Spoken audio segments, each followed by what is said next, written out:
Tentu kita berharap seluruh rangkaian ibadah yang telah ditunaikan berkenan diterima oleh Allah Subhanahu wa Ta'ala dengan penerimaan terbaik, insya Allah. Semoga Allah mengampuni seluruh dosa-dosa kita, memaafkan kesalahan kita, mengabulkan doa-doa kita, dan menaikkan derajat kita dari sekedar hamba Allah yang beriman menjadi hamba Allah yang bertakwa. Saudara-saudariku, alhamdulillah setelah kita menuntaskan siam Ramadan, kita memasuki bulan baru di tanggal yang baru, dan tentunya dengan rangkaian-rangkaian ibadah sunnah khususnya yang menyertai dan tidak ditemukan di waktu-waktu yang lain. Syawal adalah bulan spesial. Saat hari pertamanya, selain melepaskan kita dengan rangkaian ibadah Ramadan, juga menghadirkan rangkaian ibadah sunnah-sunnah yang hanya ditunaikan di waktu itu saja. Mulai dari sholat Idul Fitri di hari yang pertama, memperbanyak takbir, membangun dan mengeratkan silaturahim, dan disusul pada hari-hari berikutnya dengan menu-menu sunnah yang tentu melahirkan keistimewaan yang tidak sama dengan waktu-waktu lainnya. Alhamdulillah, ada satu informasi penting yang disampaikan oleh sahabat Abu Ayyub Al-Ansari radhiyallahu ta'ala anhu, yang informasi ini dirangkum oleh Imam Muslim rahimahullah dalam kitab beliau Sahih Muslim nomor hadis 1164. Informasi ini bersambung hingga ke Rasulullah SAW saat beliau bersabda, "Man shama Ramadana wa atba'ahu sittan bin Syawal faka'annama yasumud dahra." Siapapun yang menunaikan puasa Ramadan. Ingat, puasanya dirangkaikan dengan apa? Ramadan. Man shama Ramadana. Siapapun yang menunaikan puasa Ramadan. Thumma atba'ahu sittan bin Syawal.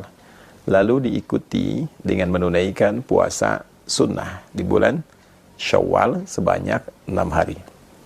Nah, 6 hari ini bisa dilakukan berturut-turut. Misal, Anda memulai, misalnya ada yang bahkan sudah di hari ini, di hari Senin, ada yang memulai di hari Selasa atau Rabu misalnya. Silahkan, bisa dilakukan berturut-turut. Kalau Anda mulai di hari Senin, saat ini sudah dilakukan misalnya, alhamdulillah, maka Senin, Selasa, Rabu, Kamis, Jumat, Sabtu. Ada yang melakukan di hari Selasa misalnya, ya, bisa Anda lakukan di Selasa, Rabu, Kamis, Jumat, Sabtu, Ahad. Ini yang berturut-turut. Tapi kalau Anda pun menginginkan waktunya terpisah karena ada kegiatan-kegiatan lain yang tidak bisa ditinggalkan, misalnya membangun silaturahim, ada acara halal bihalal yang mempertemukan banyak kalangan untuk mengeratkan kembali silaturahim, membangun ibadah sosial yang tingkatannya juga cukup tinggi, maka boleh dijeda yang kemudian Anda bisa dilakukan misalnya kesempurnaannya sampai bahkan terbentang di akhir Syawal. Jadi jika Anda memulai misal di tanggal yang ketiga, maka 3, 4, 5. Saat tanggal 5 ini misalnya ada satu undangan khusus yang tidak bisa Anda hindari, dan untuk menghormati itu ada hidangan-hidangan yang dapat dinikmati bersama. Maka Anda bisa jeda dulu, lalu Anda lanjutkan di tanggal yang berikutnya. 5 misalnya jeda, 6, 7, 8, dan seterusnya sampai 6 hari. Atau juga mungkin di sela-sela itu ada yang terjeda, ya, yang penting Anda mengambil, tidak harus berurutan, ya, berurutan tadi dilakukan baik, tidak berurutan pun tidak ada masalah.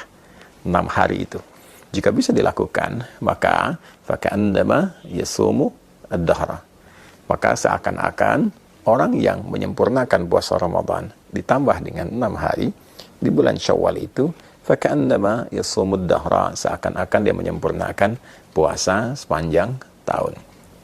Ada sebagian ulama yang melogikakan dengan menghitung dengan pendekatan jika kita menunaikan puasa di bulan Ramadan selama sebulan, baik 29 ataupun 30 hari, dikalikan setiap harinya 10 kebaikan. Dasar hukum 10 itu Bisa diambil misalnya di Al-Quran, surah yang ke-6, Al-An'am ayat 160. Man jaa'a bil hasanati falahu asyru amthaliha. Siapapun yang menunaikan perbuatan baik yang bernilai ibadah, maka dia mendapatkan padanan pahala. Setiap ibadah itu setidaknya 10 kebaikan. Ya. Jadi kalau satu pekerjaan baik, nilainya paling sederhananya, paling kecilnya ada 10, maka dikalikan dengan 10 itu. 29 atau 30 hari dikalikan 10. Maka didapatkan 290 atau 300. Lalu 6 dikalikan dengan 10, maka didapati 60. Jika Anda jumlahkan 290 tambah 60, ambil yang paling terkecil ya misalnya, maka mendapatkan 350. 350 ini kalau pendekatannya bulan Hijriyah, bukankah sangat mendekati hitungan setahun secara umum ya? Ya kan? 350 sekian. Ya, kan orang Arab suka membulatkan itu. Kalau ada 42 disebut al-arba'in. Ya demikian, ketika Anda misalnya menunaikan 30, dikalikan 10, 300 tambah 60, 360 ya. Nah, kalaupun dihitung menggunakan pendekatan Hijriyah ataupun pendekatan Masehi, tentu ini secara umumnya dinilai sebagai bilangan setahun penuh. Nah, itu yang dimaksudkan. Nah, yang kedua, ada yang sangat menarik. Orang-orang yang konsisten menunaikan ibadah Ramadannya, lalu dia menyempurnakan ibadah Ramadan itu dengan bersyukur kepada Allah Subhanahu wa taala. Walitukabbirullaha ala ma hadakum wa la'allakum tashkurun, dengan meningkatkan ibadahnya. Jadi syukur ketika diberikan kemampuan untuk meningkat ibadah saat Ramadan adalah berupaya menjaga ritme ibadah itu sehingga tetap berjalan baik pasca Ramadan. Walaupun mungkin tidak seoptimal Ramadan, karena keadaannya tentu tidak sama. Tapi kita bisa bandingkan dengan yang sebelum Ramadan. Jika sebelum Ramadan mengajinya hanya 3 ayat, maka pasca Ramadan, misal kita dapati 1 halaman, kita dapati 1 lembar. Lalu itu terjaga. Lalu ditunjukkan juga dengan kita berkomitmen meningkatkan ibadah seperti puasanya. Dan diawali dengan puasa apa? Sunnah. Di bulan apa? Syawal.